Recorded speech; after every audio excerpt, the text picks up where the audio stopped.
Halo sahabat semua, jumpa lagi dengan saya Ruran dan pada kali ini kita akan membahas cara bagaimana melakukan perawatan luka dekubitus.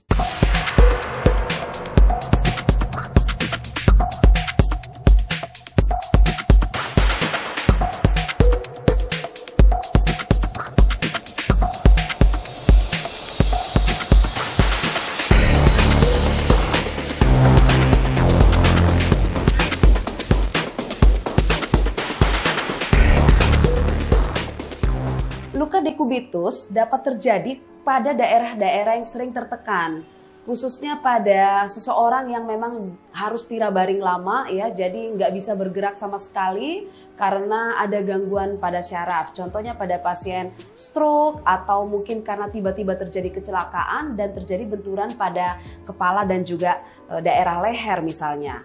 Daerah-daerah pada bagian tubuh yang bisa terjadi luka itu adalah daerah yang disebabkan karena adanya tulang yang menonjol. Contohnya ada di daerah telinga atau juga bisa di daerah bokong, dan ini bisa diperberat lagi kalau daerah bokong karena adanya rendaman dari air urin atau feses, dan juga di daerah pinggul. Nah, ini juga daerah yang menonjol nih tulang-tulangnya ya sahabat. Jadi itu juga dapat menyebabkan terjadinya luka dekubitus, dan ini harus menjadi perhatian kita semua.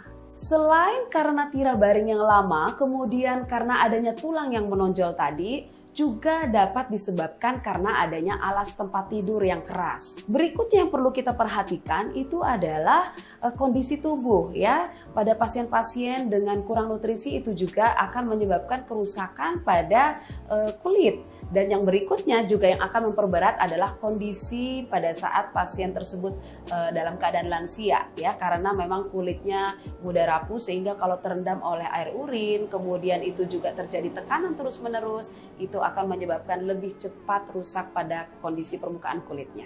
Yuk kita nggak usah berlama-lama lagi, kita langsung saja melakukan bagaimana cara perawatan luka dekubitus.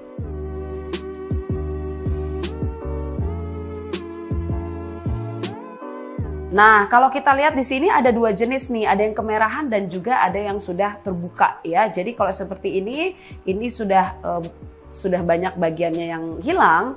Nah, kalau seperti ini bukan nggak luka ya. Kalau kita sudah mulai kemerahan seperti ini, itu sudah harus menjadi perhatian dan kita akan lihat bagaimana cara melakukan perawatannya ya. Yang pertama kita lakukan adalah setelah kita cuci tangan, kita akan menggunakan sarung tangan. Kalau di rumah kita gunakan underpad ya. Kita anggap ini pasiennya di sini. Biasanya nanti pasiennya akan miring begini aja kan. Nah, bagaimana caranya supaya bisa tetap miring? Kita bisa alaskan dengan bantal. Nah, setelah itu kita akan melakukan pencucian luka. Langsung boleh nggak kita cuci semuanya juga? Ini boleh, tapi ini perhatikan ini kemerahan, jadi harus dirawat juga ya. Nah, di sini kita menggunakan sabun cuci luka dan juga kita menggunakan NaCl. Mencucinya seperti mau mandi ya sahabat. Jadi kita nggak irit air, justru ini harus benar-benar bersih ya. Nah, ini kita gunakan sabun, kita cuci seluruhnya. Kalau ada fesesnya kita juga singkirkan dulu ya. Jadi kalau ada fesesnya kita bersihkan dulu fesesnya, baru kita rawat lukanya. Setelah itu kita bisa ambil kasa, kita keringkan. Sekitar lukanya saja tidak masalah.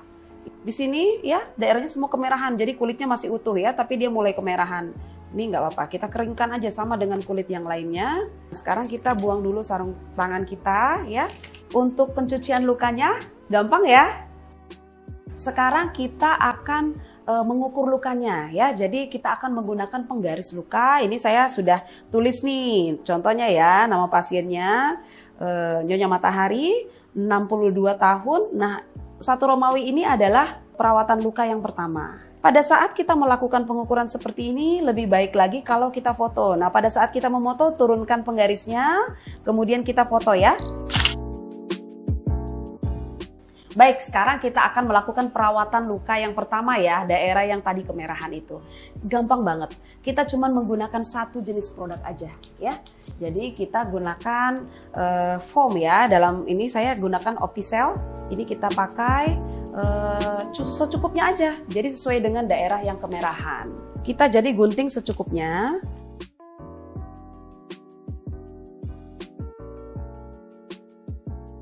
Nah, ini kita gunakan, selain dia juga anti air, jadi kalau misalnya nanti ada feses ya atau urin yang keluar gitu kan dan dia merembes. Nah, dia tidak akan mengenai balutan ini karena kita menggunakan balutan anti air ya.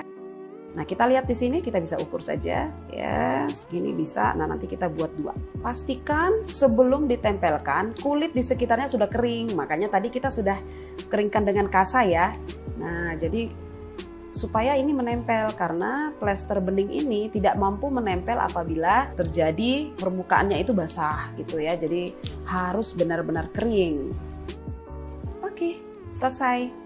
Nah, jadi daerah kulit yang kemerahan tadi itu akan terlindungi ya dengan foam ini, Opticell, dia nanti akan lembut dan harapannya nanti 3 hari ke depan dia udah baik. Tapi kita bisa buka 7 hari lagi kalau dia memang tidak basah ya. Perawatan pada luka yang sudah terbuka nih, kita lihat dia sudah berwarna kuning, gampang banget cara melakukan perawatan dan sudah ada yang merah ya. Jadi yang warna kuning dan hitam ini yang akan kita angkat. Jadi simple banget caranya. Kita hanya menggunakan Metcovazine reguler ya. Ya ini saya lihat. Jadi nanti sekitar ini kita oles dengan menggunakan Metcovazine. Beri Metcovazine-nya banyak aja nih. Nah, kita buat tebal seperti ini. Sisi-sisinya, nanti ini tipisnya aja kita bisa tempelkan. Ini adalah salah satu cara yang bisa kita gunakan ya. Nah, ini kita siapkan kasa sedikit 1 lembar. Kemudian yang berikutnya kita akan ratakan di sekitarnya. Nggak pelit nih, harus tebal. Ada cara lain yang misalnya kalau lukanya itu susah menempel nih. Metcovazine ini kan mengandung vaselin, jadi dia base-nya minyak.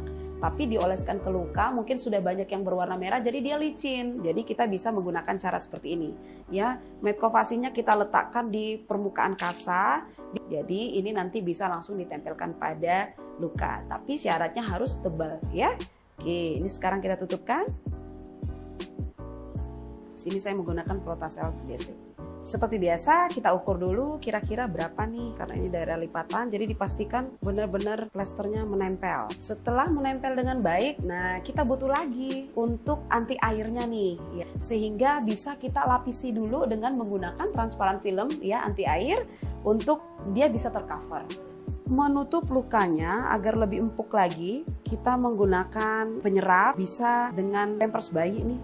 Nah, ini pampersnya yang udah kita singkirkan yang bagian yang tidak menyerapnya ya. Jadi ini fokus kita pakai, tapi berapa banyak yang dipakai kita ukurkan aja ya. Nih, ini karena berisiko banget khususnya bagian bawah. Jadi kalau bisa bagian bawah kita agak lebihin. Jadi kalau misalnya ada urin atau feses dia akan menyerap ke bagian pampers ini ya. Kembali lagi karena ini sudah waterproof, jadi kita bisa plester tepinya aja ya. Jadi nggak semuanya kita plester. Tarik. Nah seperti ini ya, supaya tidak ada yang merembes. Jadi pastikan benar-benar menempel dan tidak ada lipatan. Berarti kita ganti 3 hari kemudian. Jadi dijaga agar tidak basah. Kalau basah kita lepas, tapi kalau tidak basah 3 hari kemudian kita lepaskan lagi dan lakukan perawatan dengan cara yang sama. Itu saja. Sekian untuk pembahasan kita kali ini mengenai bagaimana cara melakukan perawatan luka dekubitus. Sangat gampang ya, dan semoga dapat bermanfaat. Jangan lupa di like, subscribe, dan komen, dan bisa di-share kepada seluruh sahabat kita yang lainnya yang membutuhkan, dan semoga ini bermanfaat bagi kita semua. Sampai jumpa, salam sehat!